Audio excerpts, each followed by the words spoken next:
Get out, Tayo. Not tomorrow. Not after we talk. Now. She did it smiling. Please don't make a scene. Outside the floor-to-ceiling windows, Lagos shimmered in expensive gold. Victoria Island traffic was still moving below in long ribbons of white and red, and somewhere in the distance, over the dark edge of the lagoon, heat lightning cracked without sound. I looked at her, then at the man beside her. Lacan Duro.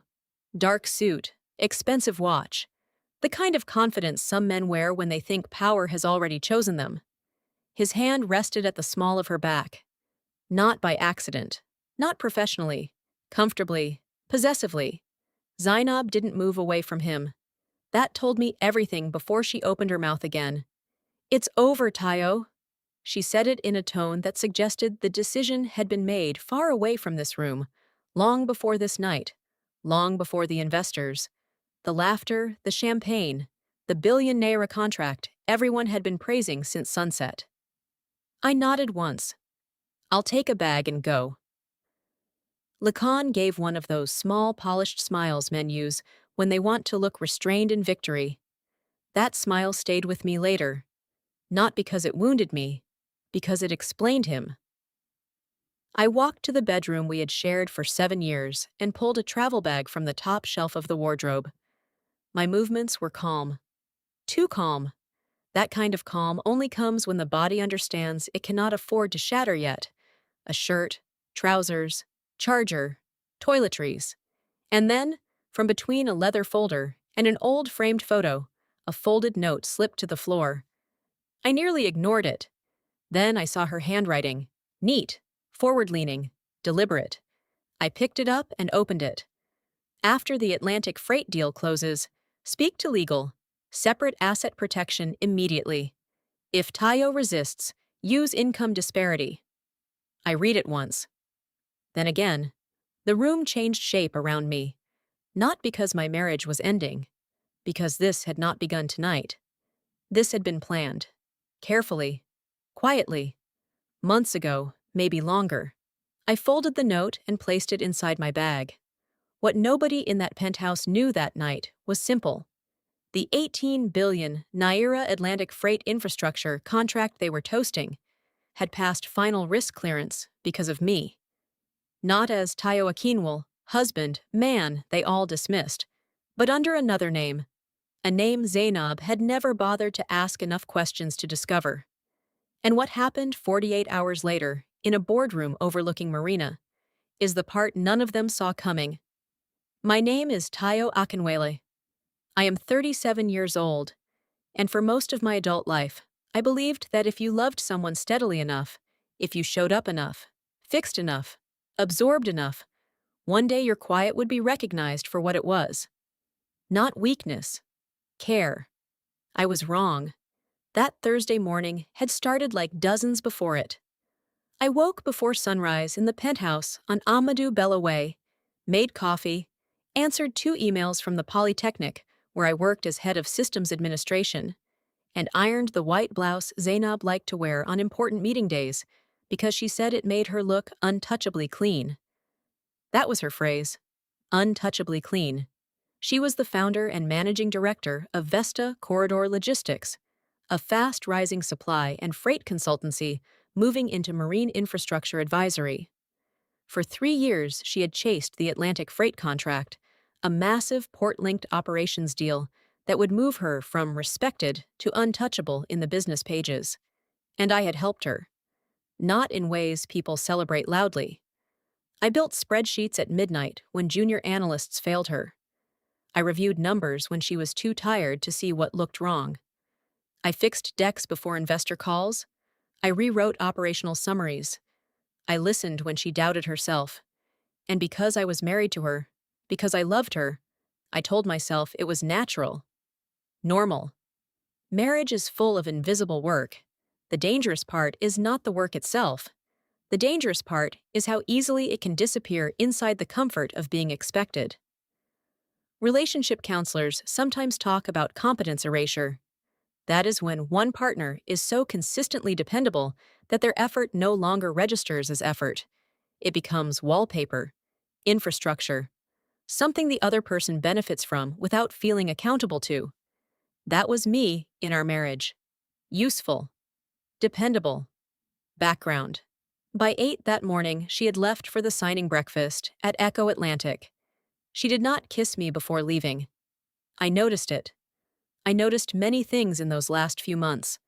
The late calls, the new passwords, the way her tone sharpened whenever money entered a conversation, the way certain silences in the house began to feel arranged. Still, I did what quiet men do when they hope love is only tired, not broken. I adjusted. I made excuses for her. At Yaba Technical Institute, where I worked, nobody knew that my salary was only part of my life. On paper, I was a decent man with a stable job in education tech. Steady, ordinary, respectable. What almost nobody knew was that for the last 3 years, I had been building a private due diligence consultancy under my late mother's maiden name, Adeyemi Strategic Review. It had started with one small transport operator in Ogun State who needed help assessing a merger, then a second client, then a third. Quiet referrals, quiet growth, quiet money. I kept it separate because I am a private man by nature, but also because I had heard enough from Zainab's family to understand what they thought of me. Her older brother once called me a decent man with a ceiling.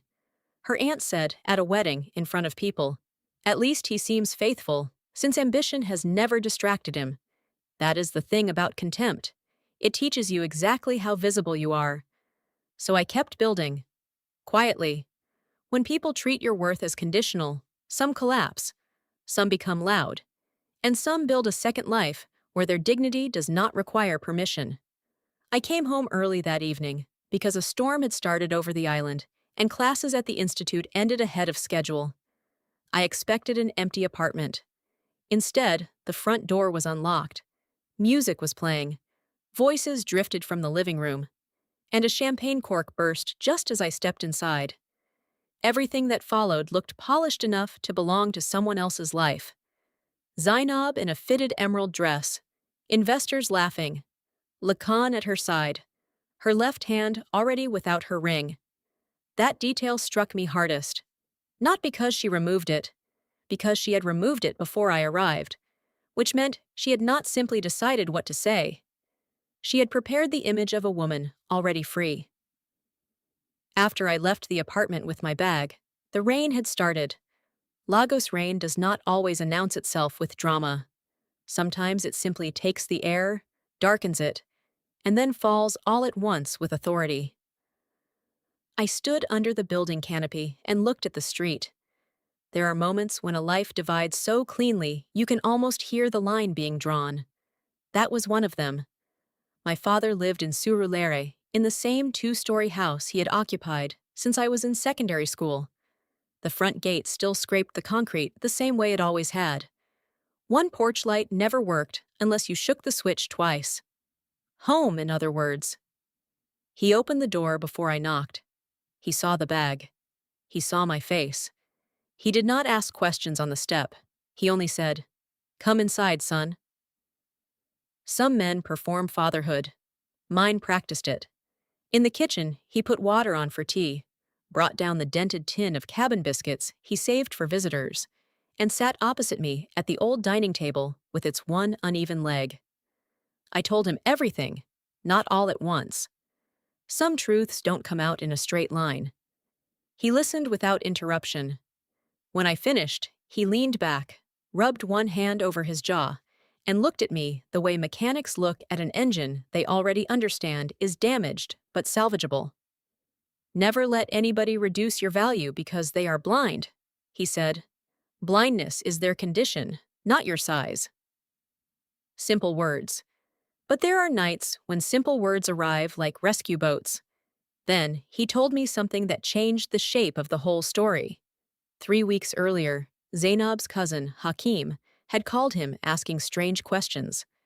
Whether I had investments, whether I had inherited anything from my mother, whether I handled any private consulting outside my job. My father had answered nothing, but the fact of the questions settled coldly inside me. They had not just planned a divorce. They had studied the terrain first. Family lawyers and psychologists describe a version of this as preemptive leverage mapping. Before one person ends the relationship, they quietly gather the financial and emotional weaknesses of the other, not to seek fairness, to control the first blow.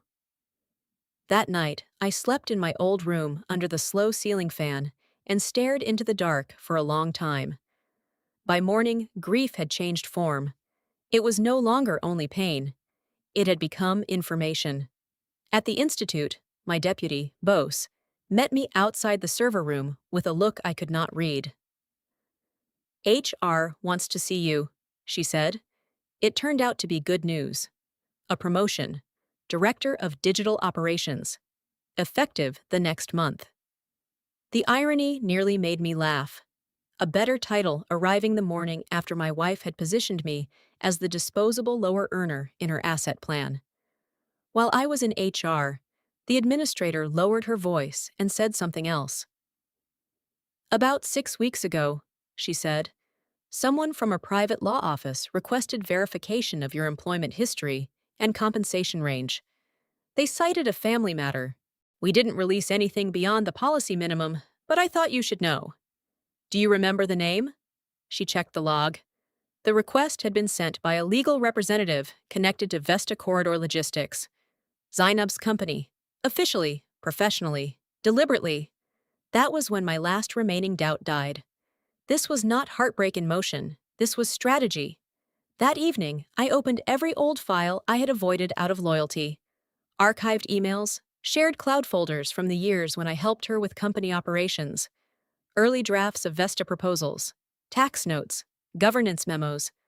Around 11:20 p.m., my phone buzzed from an unknown number. You need to know Lacan has been using her. Check the Atlantic file trail. Don't confront yet. No greeting, no name, just urgency. The message felt like something pushed under a locked door by someone inside the fire. I stared at it for a long time. Then I did what I always do when emotion becomes dangerous. I worked. Inside one of Zainab's old archived forwarding chains, I found references to external due diligence reviews requested by Atlantic Freight's executive office. That part was expected. What was not expected was the attached reviewer code, a SR-04 my code, my firm's clearance stamp. I already knew, of course, that I had reviewed Atlantic Freight's regional vendor risk packet months earlier. But at the time, the proposal had come to me through intermediated documentation. The company names under review had been layered under holding structures and special project references. Standard for large infrastructure negotiations. I had not known Vesta was one of the finalists. Not then. Now I knew. I also knew something else. The final authority on whether that contract remained alive rested not with Zainab, but with Chief Namdi Uba, executive chairman of Atlantic Freight Holdings. And Chief Uba knew exactly who had written the report. The next afternoon, while I was at a cafe near Sabo working through notes, my phone rang. Unknown number, deep voice, controlled. Older. Mr. Akinwale, this is Chief Namdi Uba. I believe we need to speak privately. We met the following morning at a quiet lounge inside a hotel on Ozumba Mbadiwe. He arrived precisely on time, wearing no tie, and the expression of a man who preferred clarity to performance. He placed a slim black folder on the table between us. I will be direct, he said. My office received materials 2 nights ago. Messages, hotel receipts, voice notes, internal coordination records involving your wife and Mr. Lacan Duro. He let that settle before continuing. The materials suggest a concealed personal relationship during active negotiations.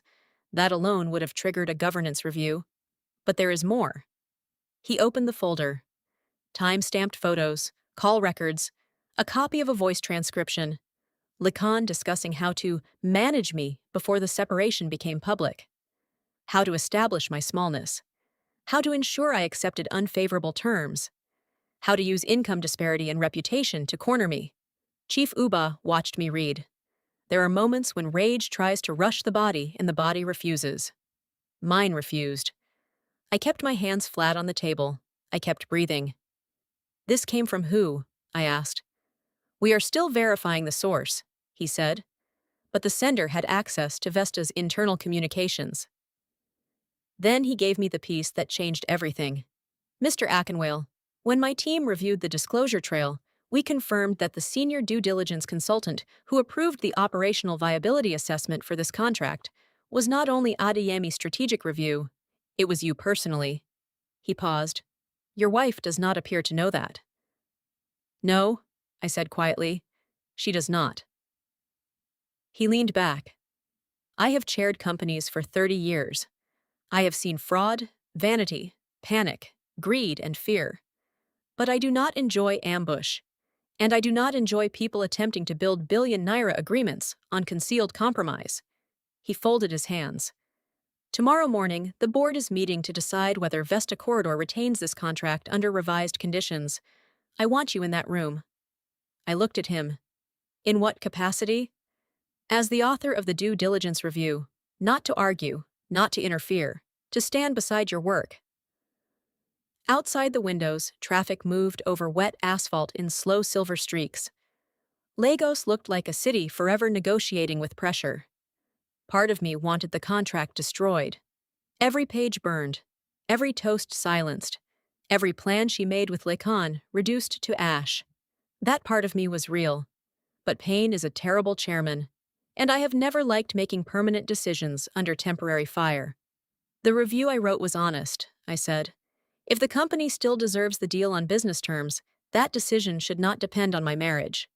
Chief Uba nodded once, and something like respect crossed his face. "Then, be at the Marina board office by 10. That night, back in Surulere, my father watched me pack a clean shirt and said only one thing. "When truth enters a room, son, don't rush to help it. It walks well on its own." The Atlantic Freight Board office occupied the upper floors of a tower overlooking the harbor. By 10 the next morning, the sky was pale and bright, the kind of Lagos morning that makes glass buildings look almost righteous from a distance. I arrived early. Gray shirt, dark trousers, my father's old watch. Nothing theatrical. The boardroom was long and cold, in the way expensive rooms often are. Polished wood, leather chairs. A projection screen already lit with the opening slide of the contract package. Chief Uba placed me halfway down the table facing the door, and we waited. At exactly 10:04, the door opened. Zainab entered first. Cream blouse, navy suit, hair immaculate, portfolio in hand. Her posture carried the familiar force of a woman who believed every hard room could be conquered by control. Lekan came just behind her. He was smiling before he saw me. That smile disappeared first. Then Zainab saw me. People talk often about shock, but rarely about its silence. The body does not always gasp. Sometimes it simply freezes around its own misunderstanding. She stopped walking. 1 full second. 2. 3. Her face did not collapse. It tightened, very slightly, which was worse, because it showed how hard she had trained herself never to break publicly.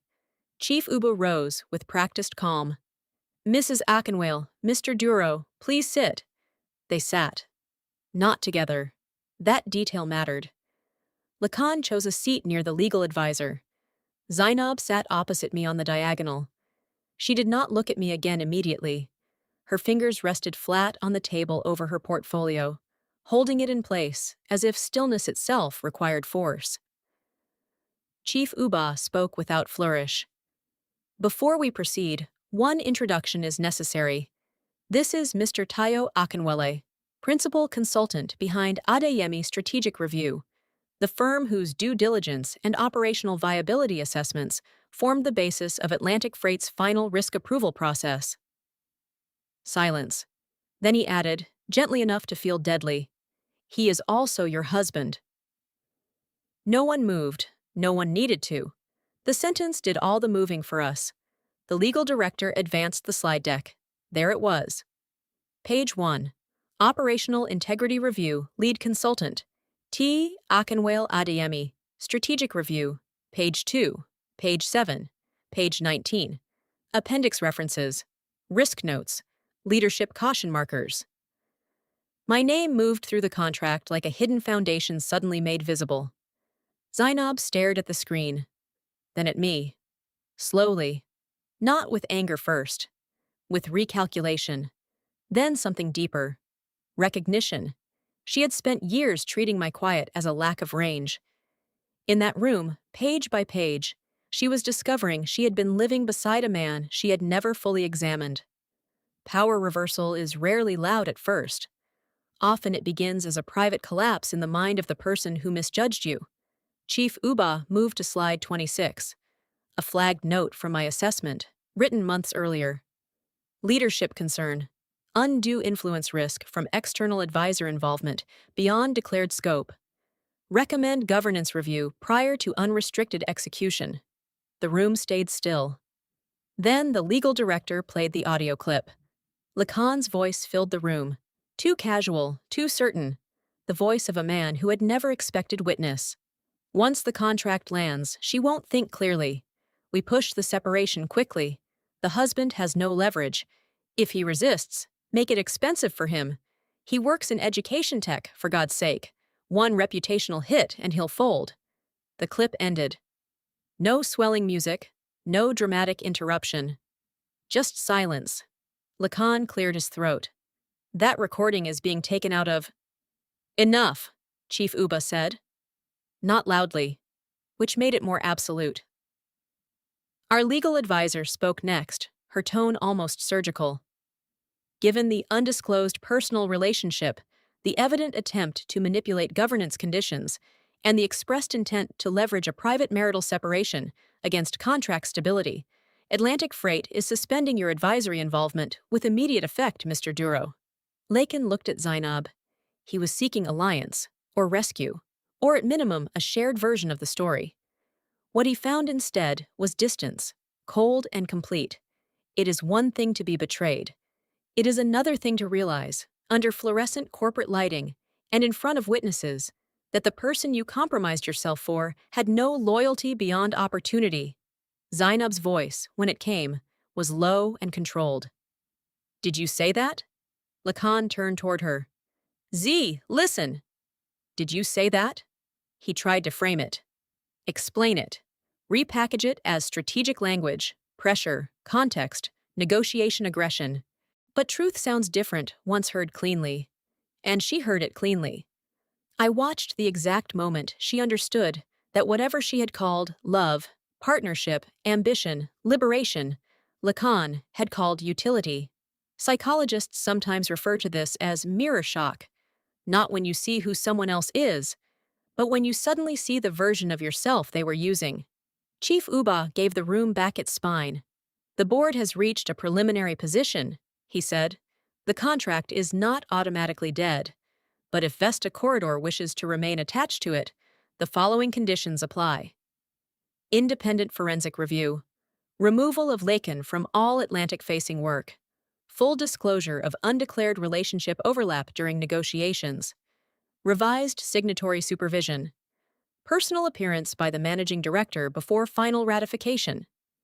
Zainab listened without interrupting, then asked two precise questions. Timeline, scope, nothing else. That, more than tears would have, told me she was fighting for her life inside. When the formal session ended, people began gathering papers. Chairs shifted, a projector dimmed. Port security horns sounded faintly through the glass from somewhere beyond the harbor. I stood to leave. Mr. Ackenwale, Chief Uba said, please remain a moment. Everyone else filed out, including Lacan, including Zainab. Or so I thought. 10 minutes later, in a smaller side conference room overlooking the water, there was a knock at the door. Zainab entered alone, without the portfolio, without the boardroom face, without the distance she wore in public like fragrance. She closed the door softly behind her and remained standing for a moment, as if unsure what version of herself had permission to speak now. I withdrew the original legal instructions, she said. I said nothing. I called them from the hallway, the asset protection language, the income strategy, all of it. I canceled it. She finally sat down opposite me. For the first time in years, she looked exactly her age, not older with pressure, not younger with polish, just human. "There are things I need to say," she said. I let silence make room. 3 weeks ago, Lacan brought restructuring papers for Vesta. He said they were routine before final contract approval. I signed one page too quickly. Later that night, I read the details properly. Her mouth tightened. He had attempted to route a percentage control mechanism through a side entity connected to him. If I hadn't checked, if my lawyer hadn't reversed it immediately, I could have lost practical control of my own company before the Atlantic deal even closed. I watched her. There are confessions that aim for sympathy.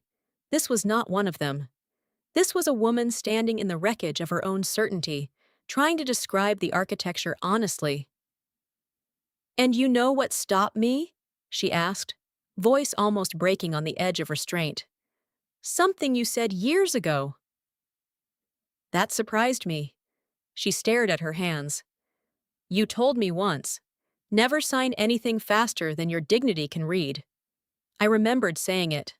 An ordinary evening, takeout on the dining table, some minor vendor issue years ago.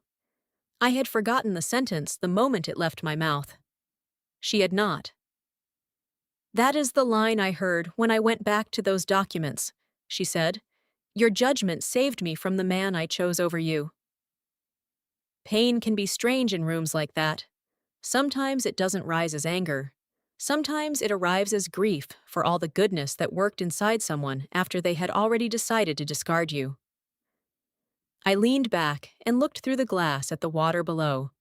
Cargo movement. Horns. Heat. Lagos. Indifferent as ever. "I am not here to destroy you, Zainab," I said at last. "But you need to understand this clearly. You did not only betray me, you misread me." The words landed. I let them. She nodded once. No defense, no counterstory, no cleverness. That was new. She looked up. "I know." Then, after a pause, "I mistook your quiet for limitation, because loud men were easier for me to measure." That may have been the truest thing she said in our entire marriage. 6 months is enough time for paperwork to conclude, and not enough time for the body to understand what happened. The separation moved quickly after that. Once her legal team replaced the earlier predatory instructions with an actually fair settlement, everything else lost its appetite for war. I did not contest the terms. I did not need revenge to believe my own reflection again. Atlantic Freight retained me afterward, first on contract and later in permanent strategic oversight. Adeyemi Strategic Review was absorbed into a larger advisory structure on terms I wrote carefully myself. My father pretended not to be impressed. He failed. The first time he visited my new apartment in Ikoyi, he walked from room to room with that stern expression older men use when they are trying not to smile too early. "This window is good," he said. "The chair is too expensive." Then, 5 minutes later, "You bought a good chair." Healing rarely announces itself as joy. It often begins as the absence of constant vigilance. I noticed it one Tuesday evening while making stew in my own kitchen. The radio was on low. Rain tapped the windows. My phone was across the room, and for 10 full minutes, I had forgotten to be afraid of what it might contain. That was new. That mattered. About 8 months later, I ran into Zainab outside a quiet coffee shop in Ikoyi after a finance and shipping roundtable. She was alone. No escort, no performance, no corporate crowd circling her ambition like moths around warm money. She looked reduced, yes, but also clarified. There is a difference. We sat for 20 minutes. She told me the forensic audit had concluded. Vesta survived, but smaller, leaner, more accountable. 2 board changes, better governance, less vanity. Lacan, she said, had moved on quickly once access dried up. That did not surprise me. Men like that are faithful only to unlocked doors. Then she told me the name behind the anonymous message chain that first exposed him. Ada is, her executive assistant, the same woman whose laptop I had repaired on a Saturday months before, refusing payment because it seemed unnecessary to charge someone for an hour of help. Adais had gone through internal records after suspecting financial diversion by Lacan. What she found instead was enough to expose everything. She had not done it for me. She had done it to stop him. But sometimes justice does not arrive because anyone loves you. Sometimes it arrives because corruption overreaches itself and somebody nearby decides they've had enough. Zainab wrapped both hands around her cup and looked at the street. "I ruined my marriage before he ever had the chance to ruin me," she said. "That part belongs to me." I respected her for saying it plainly. Accountability has a different sound from regret. Regret cries about pain. Accountability names the hand that caused it. When we stood to leave, she looked at me for one quiet second and said, "I was wrong about what strength looks like." I nodded. Then I left. No bitterness, no fantasy of return, no need. Some doors do not need to be slammed, they only need to remain closed. If this story has a lesson, it is not that hidden success is the best revenge. It is not that boardrooms punish betrayal. It is not even that ambitious people sometimes choose the wrong allies. The lesson is simpler and more difficult. Never let another person's inability to measure you become the ruler you use on yourself. Some of the most dangerous misreadings in life begin with noise judging quiet, with arrogance judging steadiness, with performance judging character. And if you are the one who has been underestimated, here is what I want you to remember tonight. You do not need to announce your full worth in every room. You do not need to interrupt every false assumption immediately. You do not need to become louder to become real. But you do need one thing: a life that remains yours when applause moves on. A craft. A standard. A name that means something to you before it means something to anyone else. Because the truth does not become truth the day somebody finally sees it. It was true the whole time. And maybe that is the most comforting part. What Zainab discovered in that boardroom was not a new man. It was the man she had failed to study while living beside him. What Atlantic Freight discovered was not a miracle. It was work. Quiet, disciplined, unfashionable work. What I discovered, eventually, was something I should have known years earlier. Love is not proven by how much disrespect you can absorb before leaving. It is proven by how honestly you can return to yourself after someone else mistakes your loyalty for lack. So if you have ever been the silent one in the room, the one who fixed things no one thanked you for, the one whose effort became background music in someone else's success, listen carefully. Being overlooked is painful, but it is not fatal. Not if you keep building. Not if you keep your name clean. Not if, when the door finally opens and truth steps in, you are already standing upright beside it. And if that day comes quietly, not dramatically, not with music, not with apology, but simply with one page, one signature, one undeniable fact, that will still be enough. Because enough is not always loud. Sometimes enough is your name where nobody expected to find it. And that changes everything. Share your thoughts in the comments. And if you enjoyed this, don't forget to subscribe this channel and turn on the notifications for more emotional African stories like this one. Thank you so much for watching.